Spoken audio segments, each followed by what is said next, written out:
The ancient world held its breath in anticipation of a monumental confrontation that would forever alter the course of Hellenic history. A war capable of engulfing entire civilizations loomed, pitting two of the era's greatest powers against each other: Athens, the undisputed leader of the mighty Delian League, which united numerous city-states and colonies, and Sparta, the formidable head of the Peloponnesian League.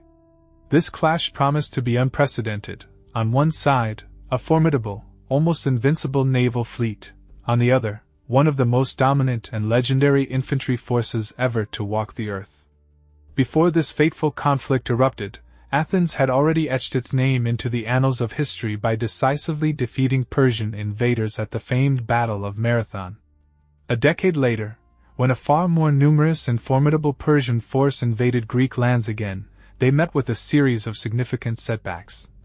Their advance was halted at the legendary Battle of Thermopylae, where just 300 Spartans, whose valor became proverbial, fought to their last breath, heroically holding a narrow pass.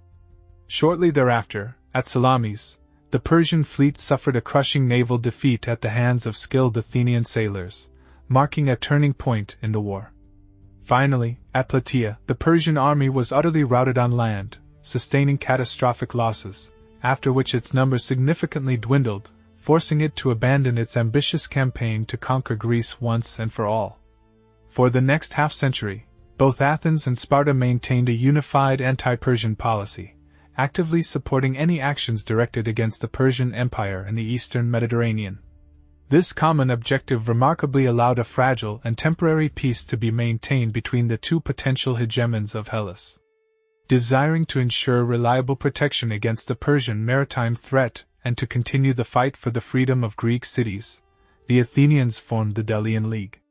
However, over time, as Athens extended its control over the members of this defensive alliance, the coalition inexorably transformed into a true empire, with Athens ruthlessly exacting tribute from its nominal allies.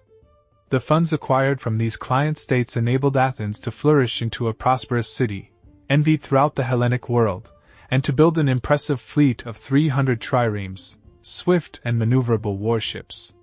Each of these triremes was manned by a crew of 170 professional, highly skilled rowers, whose expertise ensured Athens' unparalleled supremacy at sea. But how long could this peace last when one power grew ever stronger, and the other watched this growth with increasing apprehension? The city-state of Corinth was rightly considered the dominant naval power in the period preceding the Persian Wars. However, with the rise of Athenian power, their fleet significantly outmatched Corinth's, tripling its size, and Athens began actively inciting revolts in Corinthian colonies and encroaching upon its vital trade routes. In a series of smaller but fierce clashes lasting 15 years, known as the First Peloponnesian War, Sparta moved against Athens, achieving one, albeit indecisive, victory over the Athenian army, while Athens steadily continued to build its naval strength.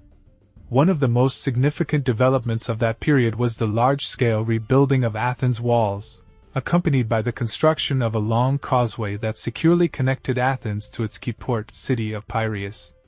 This strategic construction ensured Athens could receive full supplies by sea even if an enemy army invaded and devastated the surrounding countryside and agricultural lands.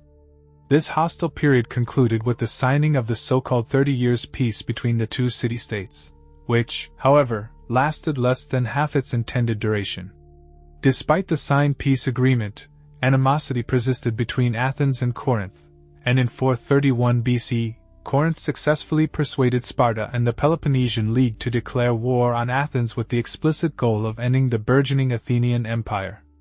The first phase of the Second Peloponnesian War, commonly referred to simply as the Peloponnesian War, is known as the Archidamian War. Sparta pursued a policy of ravaging the countryside around Athens in an attempt to provoke a decisive battle. The Athenians, anticipating the Spartan strategy, organized a continuous flow of grain supplies from Egypt and colonies located on the Aegean and Black Sea coasts.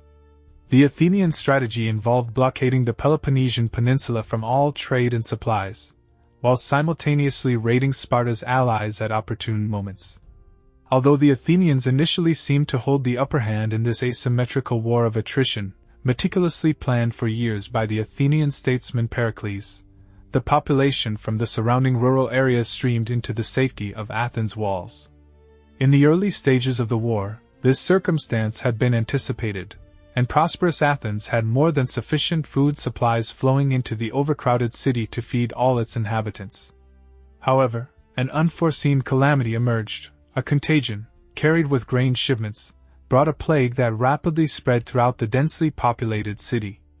Initially, the city showed resilience, inspired by Pericles' charismatic rhetoric. It is estimated that 1 in 4 Athenians, including Pericles himself and his sons, succumbed to the plague before its deadly march subsided. At the height of the epidemic, mercenaries refused to fight for Athens, and even the Spartans halted their military campaigns near Athens, fearing contagion. Ironically, the massive Athenian blockade of the Peloponnese protected Sparta and its allies from receiving plague-infected grain. The surviving Athenians adopted a much more aggressive strategy, significantly increasing their raids and building fortified outposts along the Peloponnese and its coast. Helots, Spartan slaves who outnumbered their masters tenfold, were encouraged to flee to these outposts, putting pressure on Sparta to defend its territory. This phase of the war concluded with the Peace of Nicias, intended to last 50 years, which never fully took hold, as both belligerents engaged in raids against each other from the outset, first through proxies and then directly. In 415 BC, the citizens of Athens devised an ambitious plan they deeply believed would secure them undeniable supremacy: the conquest of the extraordinarily wealthy city-state of Syracuse, located on the island of Sicily. This city, along with Athens itself and powerful Carthage, controlled a significant share of Mediterranean trade. However, the expedition, led by the young and charismatic Athenian statesman Alcibiades, turned into a complete disaster. During this campaign, Athens lost over 10,000 hoplites and 2/3 of its military fleet. While ships could eventually be rebuilt, the loss of 30,000 professional rowers, whose skills were irreplaceable, proved to be an insurmountable blow. Following this disaster, further blows ensued. Sparta managed to free 20,000 Athenian slaves working in the city's silver mines, dealing a severe blow to Athens' economy. In response to these losses, Athens was forced to increase tribute from its vassals, thereby provoking widespread rebellion in Ionia, after which this final phase of the war was named. The Athenian general Alcibiades, fearing harsh retribution for his failure in Sicily, decided to defect to Sparta and fight against his former compatriots.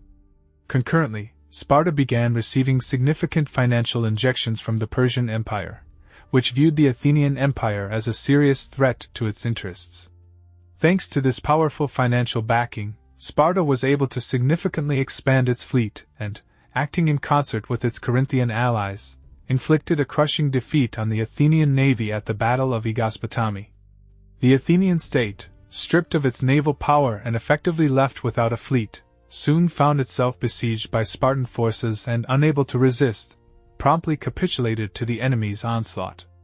However, Sparta's dominance over the Greek world proved surprisingly short-lived. The primary reason was that its most valuable asset, the legendary Spartan warriors, became scarce. Their numbers were too few to effectively manage a vast empire and maintain its integrity. Consequently, after a series of less significant military conflicts that followed the end of the Peloponnesian War, Philip of Macedon, known as the father of the future great general Alexander the Great, successfully exploited this weakness, managing to subjugate the exhausted and disunited Greek city-states.